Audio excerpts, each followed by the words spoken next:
Bonjour et bienvenue à la semaine numéro 8 du projet Souvenirs d'été. C'est Mireille qui est avec vous pour la boutique Scrapbook Tendance. Alors, j'espère que vous avez bien travaillé la semaine passée avec vos pannes pastel, que vous avez pris le temps d'essayer des nouvelles techniques. Cette semaine, on poursuit avec un autre produit vedette. Cette fois-ci, ça va être les encres Ice Ink de la compagnie Aladdin. Donc, on va travailler avec ces petites encres-là. Qui sont en fait une encre un peu acrylique, donc on peut les utiliser sensiblement de la même façon que les peintures acryliques. Par contre, elles sont plus liquides, mais elles sont par contre plus épaisses qu'une peinture aquarelle. Donc, elles se travaillent entre les deux. On va faire plusieurs petites techniques. Comme d'habitude, je vais vous montrer tout d'abord le matériel nécessaire à la réalisation des techniques cette semaine. Et en plus, un petit bonus, je vais vous montrer une technique de transfert d'image super simple à réaliser. Donc, je vais mettre mon album de côté. On va avoir besoin, comme la plupart des semaines, de gesso et aussi de médium mat.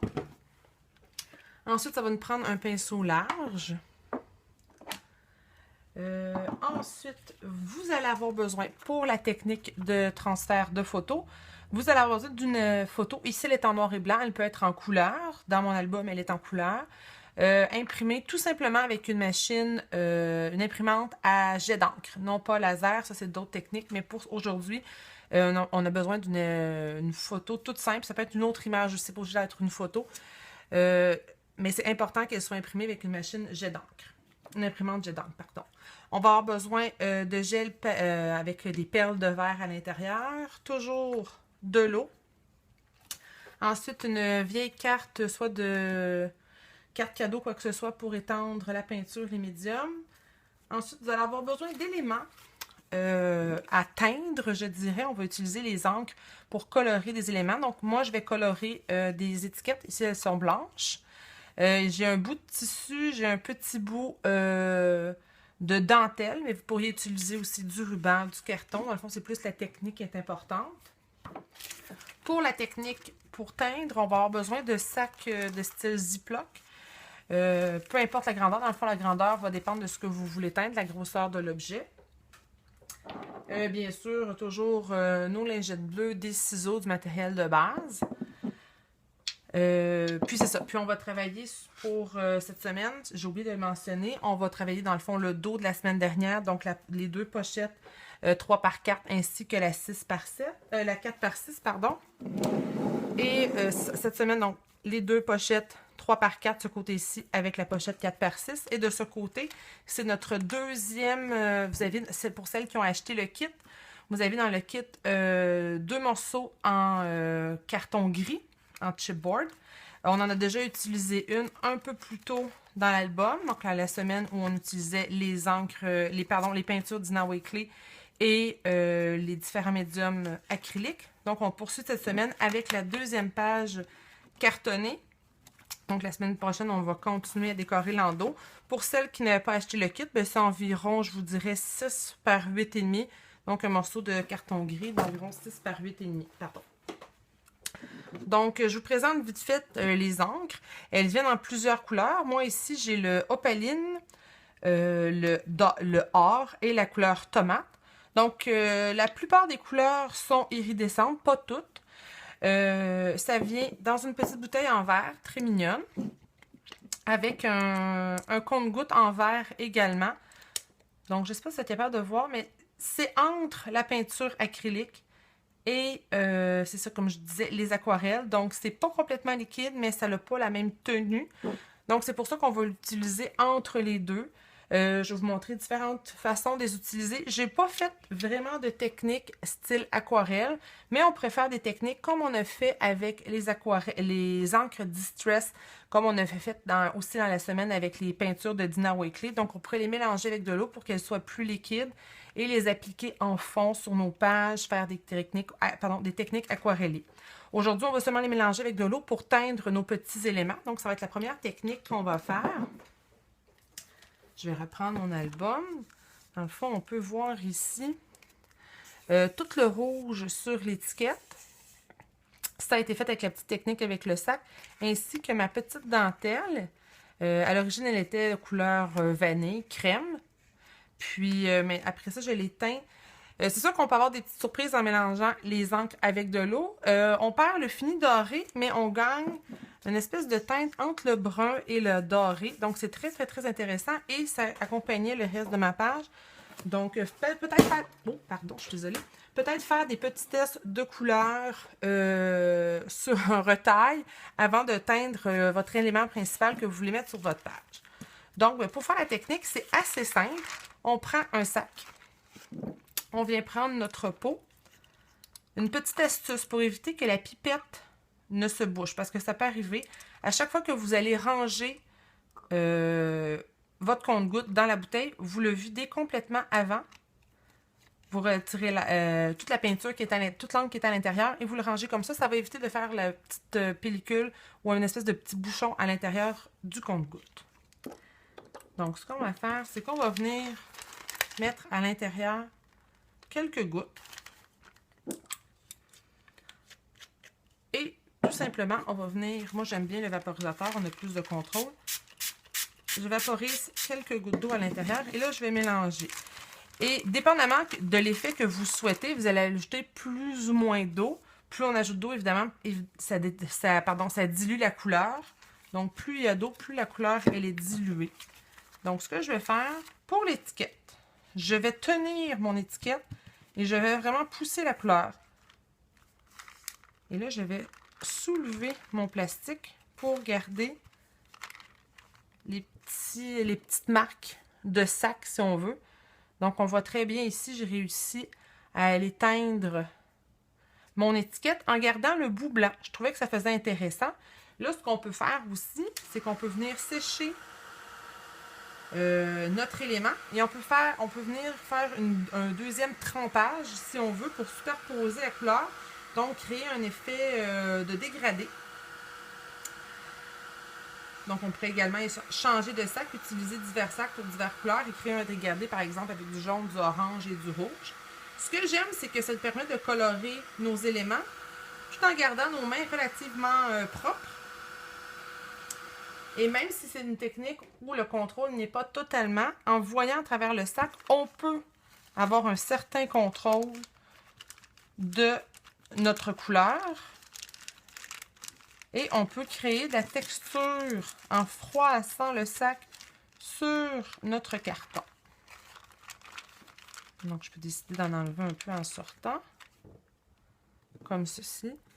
Donc, on voit bien là, les marques de sac. Ça vient créer un bel effet de texture sur notre petit carton. Donc là, ici, c'était une étiquette. Ça aurait pu être n'importe quoi de poreux qui va accepter la couleur. Donc, ça, c'était la première idée. Mais la deuxième idée, c'est de venir aussi changer la couleur de tout ce qui est en textile, de couleur neutre. On peut venir changer la couleur. Donc, pour l'exemple, ici, je vais prendre le petit bout de dentelle. C'est toujours le même principe. On vient mettre quelques gouttes à l'intérieur. On ajoute un peu d'eau. Et c'est là, ici, dans le fond, qu'on va perdre un peu le doré en diluant. On va mettre à l'intérieur. Et là, on peut fermer le sac aussi. Là, ici, on utilisait l'autre sac ouvert parce qu'on voulait diriger la couleur. Ici, on va y aller un peu plus aléatoirement. Ce que ça me permet de faire, c'est de complètement saturer mon ruban, ma dentelle, tout en évitant de me salir complètement.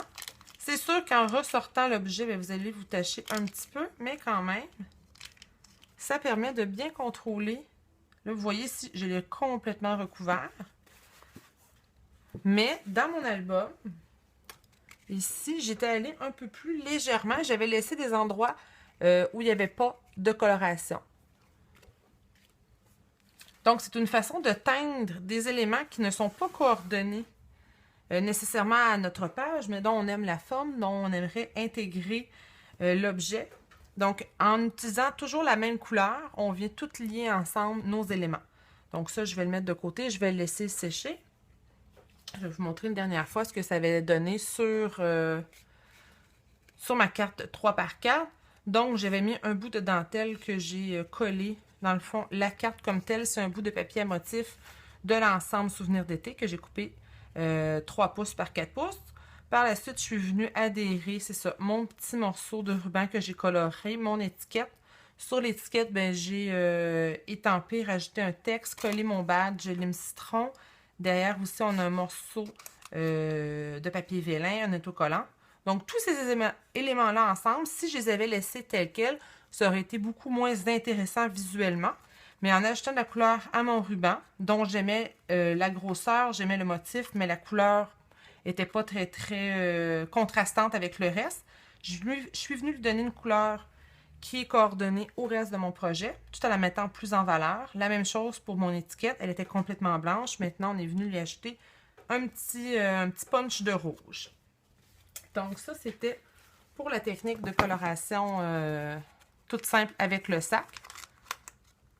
On va continuer avec, dans le fond, le gros de notre projet, je dirais, cette semaine, la page cartonnée. Donc, je vais la retirer de mon album.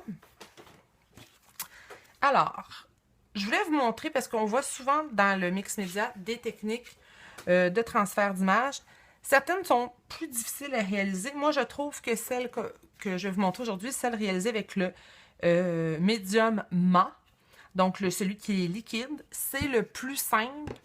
Il y a moins de temps de séchage, pardon, et il y a moins de risques de problèmes.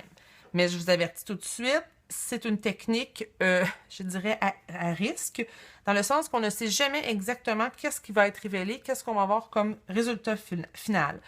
Donc, c'est sûr qu'ici, on peut se permettre de s'amuser parce que dans le fond, on travaille avec un carton. La seule chose que j'ai faite avec mon carton gris, c'est que j'ai mis une couche de gesso que j'ai laissé sécher. C'est tout, c'est la seule préparation que j'ai faite.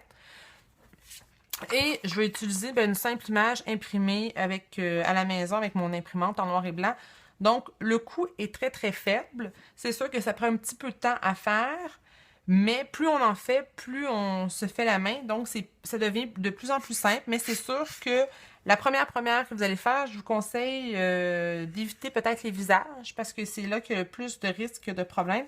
Parce que je ne sais pas si vous arrivez à voir. Je vais essayer de m'approcher. Donc, on voit très bien ici qu'il y a pratiquement plus de couleur à certains endroits. La couleur a été complètement enlevée. Ça fait partie du charme, moi, je trouve, des techniques de transfert d'image. Par contre, si on a un trou dans le visage de notre enfant, de notre être cher, c'est peut-être moins intéressant. Donc, peut-être se pratiquer avec des fleurs, des paysages, des objets. Donc, même s'il manque un petit bout, c'est peut-être moins important. Mais je vous dis, c'est la technique la plus facile que j'ai essayée en transfert d'image. Donc, la seule chose aussi, bon, je vous ai dit qu'on a fait un fond gesso, on a laissé sécher. La seule chose que j'ai ajoutée avant de mettre mon image, c'est que je suis venue mettre un petit peu de coloration qu'on va peut-être voir à travers l'image, dépendamment du transfert qu'on va faire. Parce que je vous l'ai dit, c'est pas une séance exacte, donc on ne sait pas d'avance où il va y avoir des trous. Fait que je me suis dit que c'était peut-être une bonne idée de se mettre un petit peu de couleur. Donc, tout simple, j'applique directement avec le compte-gouttes de la couleur sur mon carton. Puis que je viens étirer avec ma carte. Je n'ai pas mis de rouge parce qu'encore une fois, si là, il y a du rouge qui traverse dans un endroit bizarre, ça peut donner de drôles d'effets. Ça pourrait donner l'effet de sang dans un visage de quelqu'un qu'on ne veut pas nécessairement avoir dans nos albums. Donc, j'ai évité le rouge, mais on pourrait mettre d'autres couleurs. Là. Je conseille des couleurs un peu plus claires. Parce que c'est sûr que dans le fond, lorsqu'on fait le transfert d'image, ce qu'on fait, c'est qu'on vient coller l'encre de notre image sur notre base et on va retirer le papier. Donc, on crée une transparence. Donc, tout ce qu'on met en dessous, on va le voir. Ça peut être super intéressant aussi avec des papiers à motifs. Donc, c'est sûr que je ne recommande pas nécessairement avec un visage, mais si vous avez, par exemple, un paysage avec une vieille grange et qu'on vient voir à travers la grange une texture, soit de petites fleurs, un zigzag, un rayé, ça peut apporter une autre dimension. Donc, il y a plein de choses à faire. Aujourd'hui, je vous montre la technique de base. Après ça, vous pouvez en faire ce que vous voulez. Donc, très simple. On a le fait, tout est sec. C'est important que tout soit bien sec. On va venir appliquer notre médium mat. La seule règle à respecter, c'est pas trop épais. Donc, on va vraiment venir appliquer une couche mince, mais assez uniforme. Puis, on essaie d'en mettre un peu plus large que notre photo pour être sûr qu'il y en ait partout, parce que tout ce qui ne touchera pas au médium mat va décoller. Et la deuxième règle à respecter, c'est de ne pas mettre de médium mat à l'endos. Donc, sur le dessus, ici, on ne veut pas de médium mat parce que qu'est-ce qui arrive? C'est que ça va venir créer une barrière. L'eau ne pourra pas pénétrer dans le papier. Donc, on ne pourra pas retirer cette partie-là en papier. Et ensuite, qu'est-ce qu'on fait? C'est toujours avec notre même carte qu'on a utilisée pour appliquer notre encre tout à l'heure, la couleur. On va venir enlever les bulles. Toujours en s'assurant de ne pas transférer de médium mat par-dessus la photo. Et là, vu qu'on a mis une couche très mince, mais il faut réagir assez vite. Il faut appliquer assez vite. Là, je vois que ça a déjà commencé à sécher. Donc, je vais peut-être avoir des bulles, des petits trous dans ma photo. Mais là, c'est sûr que je vous parle en même temps de faire ce que j'ai à faire. C'est peut-être pas l'idéal. Donc, quand vous êtes à la maison, vous prenez pas trop votre temps. Vous essayez de réagir assez vite.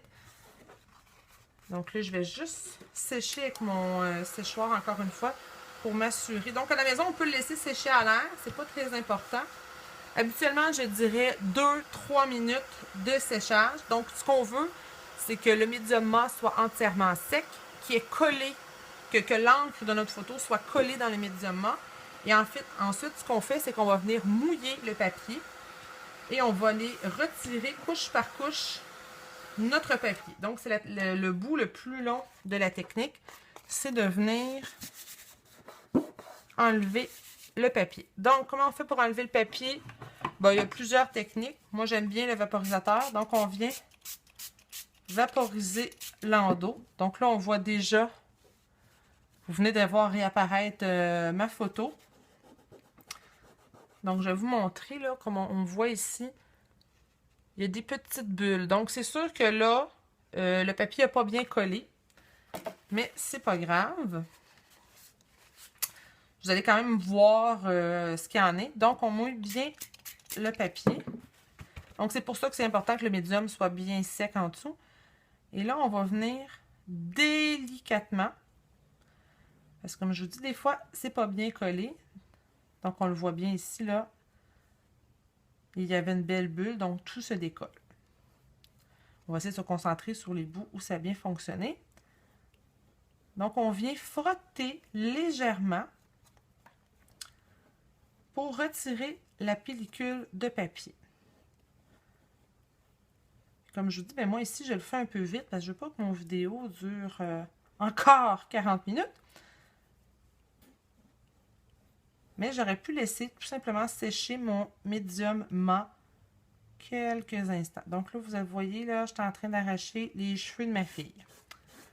Donc, c'est pas ce qu'on veut. Ce qu'on veut, dans le fond, là, vous allez vous retrouver avec plein de petits rouleaux de papier. Ça, c'est ce qu'on veut vraiment.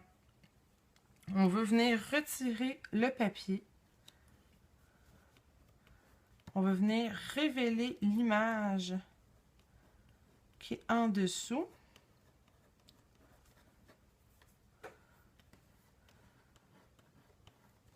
Dans le fond, vous continuez cette opération jusqu'à temps qu'il n'ait presque plus... Ah, le coin ici est bien sec. Donc, je vais me concentrer sur celui-là ici pour vous montrer.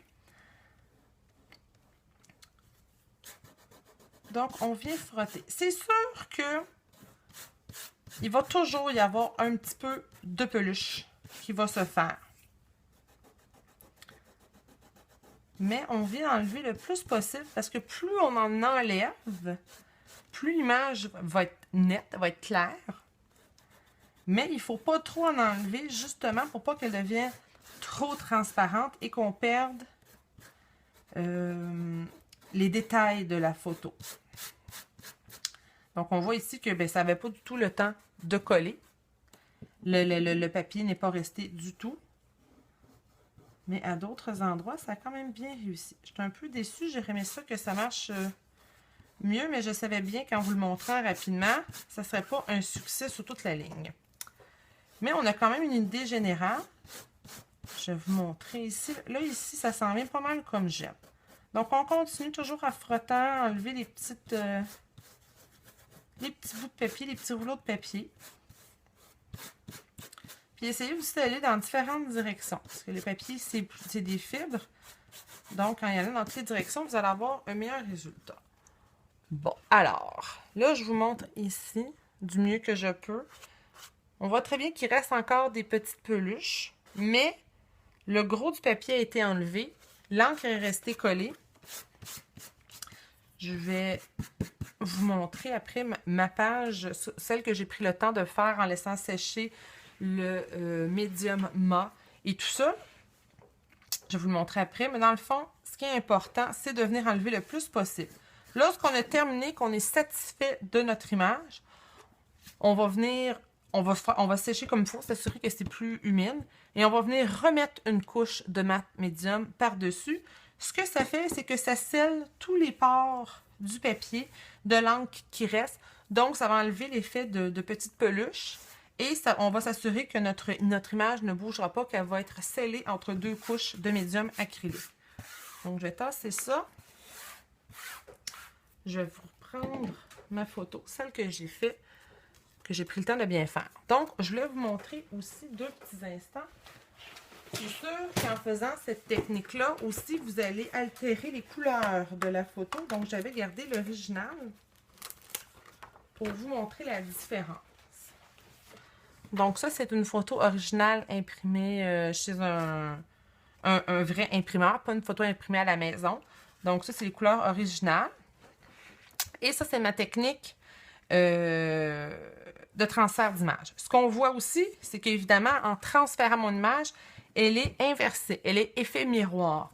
Donc, si vous avez un texte sur votre photo, le nom d'un endroit, une affiche, quoi que ce soit, et que vous voulez garder le titre lisible dans le bon sens, vous devez penser, lorsque vous allez imprimer la photo, de faire un effet miroir avant de l'imprimer. Donc, la plupart des imprimantes, vous avez ça, ou sinon directement sur soit Photoshop ou quoi que ce soit, vous pouvez faire l'effet miroir. Mais sinon, habituellement, l'imprimante directement va le faire. Donc, peut-être un petit truc à se rappeler avant d'imprimer la photo. Donc, on voit très bien que les couleurs ont changé un peu. Les visages sont un peu plus jaunâtres, évidemment, parce que moi, j'ai mis de la peinture en dessous. Mais je trouve ça super le fun à faire comme technique. Ça fait un effet, je dirais, vintage. Remarquez aussi qu'on peut faire cette technique-là sur un morceau de bois. Donc, on prend un morceau de bois, on va mettre notre couche de gesso, la même chose. Ensuite, on va venir appliquer notre médium, la photo et tout ça. Donc, ça peut faire une super belle idée de décoration. Donc, un gros morceau de bois avec une photo avec un transfert d'image dessus. Hyper intéressant. Donc, celui-là ici, c'est pas l'effet que vous voulez. Ça, c'est l'effet vite fait pour vous montrer la technique de base. Mais ce qui est important, c'est de prendre la photo, de mettre une couche mince, assez uniforme. Mais comme je vous dis, dans le fond, ici, j'ai trop parlé entre les deux. Probablement que mon mat médium a commencé à sécher avant que j'ai bien appliqué ma photo. Et j'ai pas laissé le temps assez à la photo de sécher avec le mat médium. Donc, que le transfert se fasse dans le fond. Mais ici, j'avais laissé, je vous dirais, environ 3 minutes mon papier séché. Et ensuite, j'ai mouillé et j'ai pris le temps de bien frotter et rouler. Donc, je vais vous remontrer à nouveau. Donc, on voit bien ici, par exemple, qu'on voit le doré à travers. Donc, j'ai frotté un peu plus fort. Il y a plus de papier qui est parti. Mais mes visages, ils sont très clairs, sont très bien définis.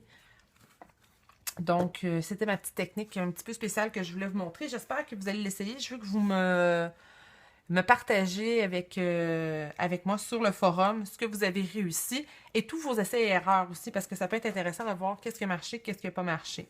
Il y a plein de gens aussi, j'en profite pour vous dire, qui font la même technique, mais avec le gel mat. Moi, je trouve que c'est un petit peu plus difficile parce que le temps de séchage est des fois plus difficile à gérer, parce qu'évidemment, s'il y en a plus épais, c'est beaucoup plus long avant qu'on puisse peler, dans le fond, le papier.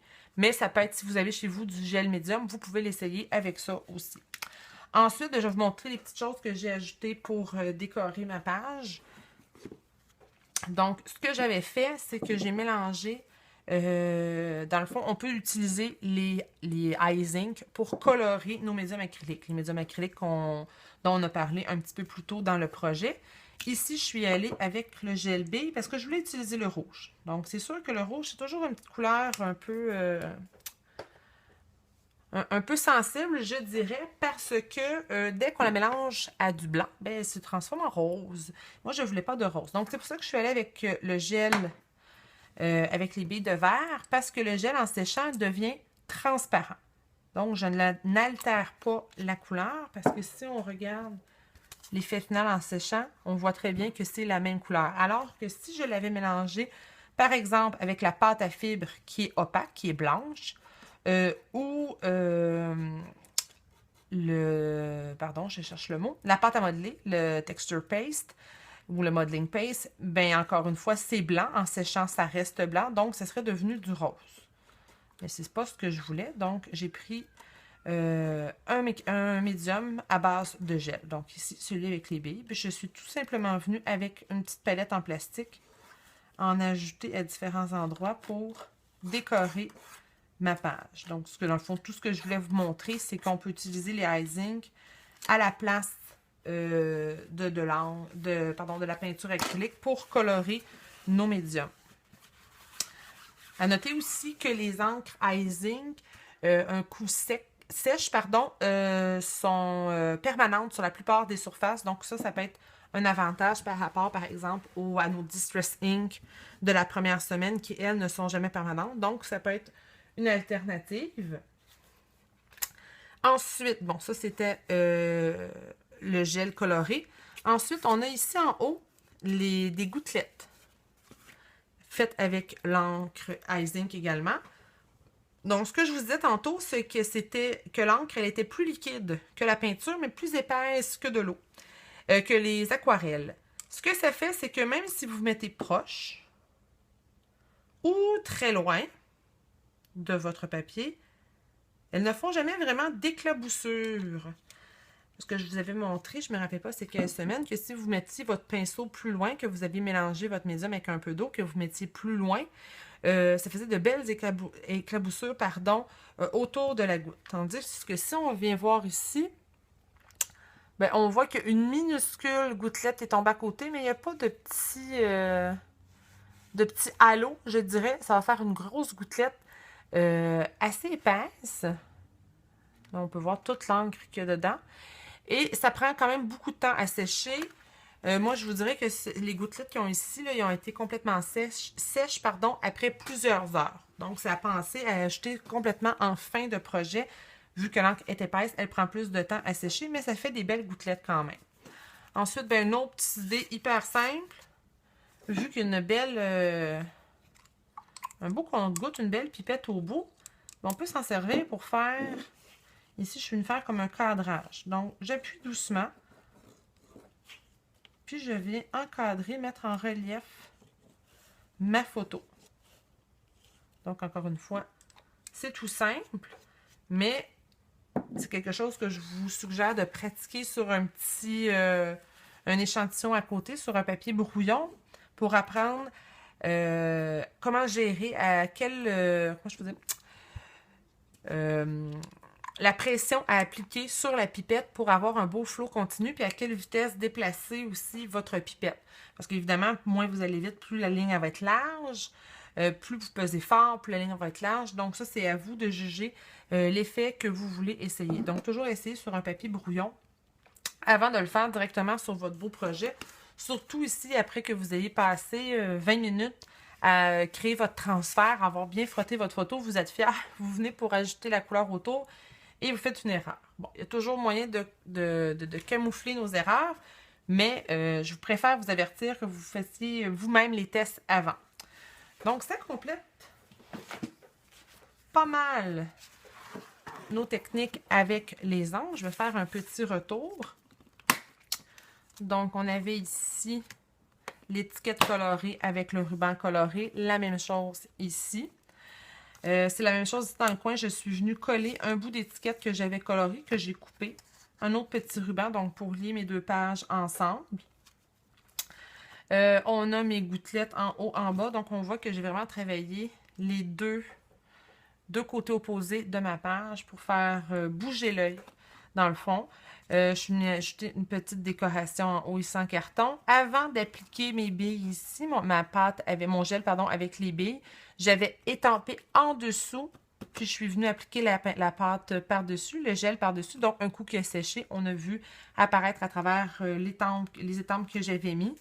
Ensuite, ici, je suis venue ajouter avec un crayon permanent noir.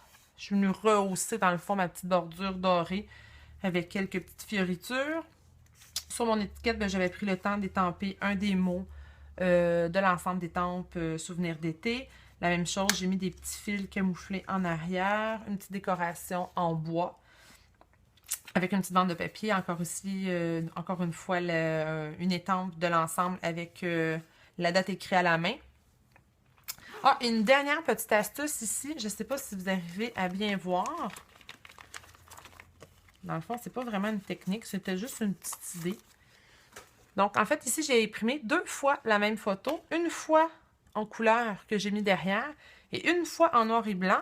Et je suis venue couper avec ma tranche 1/4 de pouce de chaque côté de ma photo. Et avant de les adhérer une par-dessus l'autre, j'ai trempé... Pardon. Ce que j'ai fait, c'est que j'ai appliqué un peu d'encre directement sur ma feuille d'artisanat en téflon. Là, je vais vous le montrer ici avec la carte, mais vous feriez la même chose avec la photo. C'est que je suis venue tout simplement tremper mes côtés de photo dans l'encre que j'ai mis. Donc, on voit très bien ce que ça fait ici, là. Toute l'encre se retrouve tout le tour. Et j'ai laissé sécher, encore une fois, ça a pris moins que les gouttelettes. Là, je vous dirais laisser sécher environ 1 heure. Parce que je ne vous conseille pas, bien sûr, de mettre de chaleur sur votre photo parce que vous pourriez faire fondre le revêtement qui se trouve sur la photo. Donc, on laisse sécher à l'air. Et je suis venue superposer exactement les 2 photos, une sur l'autre. Donc, ça me donne un effet de dimension à ma photo, tout en ajoutant une petite touche de couleur, un effet différent. Donc, voilà, on a fait le tour de notre semaine numéro 8 avec le produit vedette, les Ice Ink. Comme toujours, j'apprécie beaucoup lorsque vous partagez avec moi sur le forum de la boutique Scrapbook Tendance, dans la section idéalement de la semaine numéro 7. Et je rappelle aussi que pour celles qui participent, ça vous donne, pour chaque participation, donc pour chaque projet que vous partagez avec nous, ça vous donne droit à un coupon de participation pour le tirage à la fin du projet. Et on va se revoir la semaine prochaine. La semaine prochaine, on va travailler avec un de mes produits préférés, les Inca Gold de la compagnie Viva Décor. Donc, je vous donne rendez-vous la semaine prochaine. Au revoir!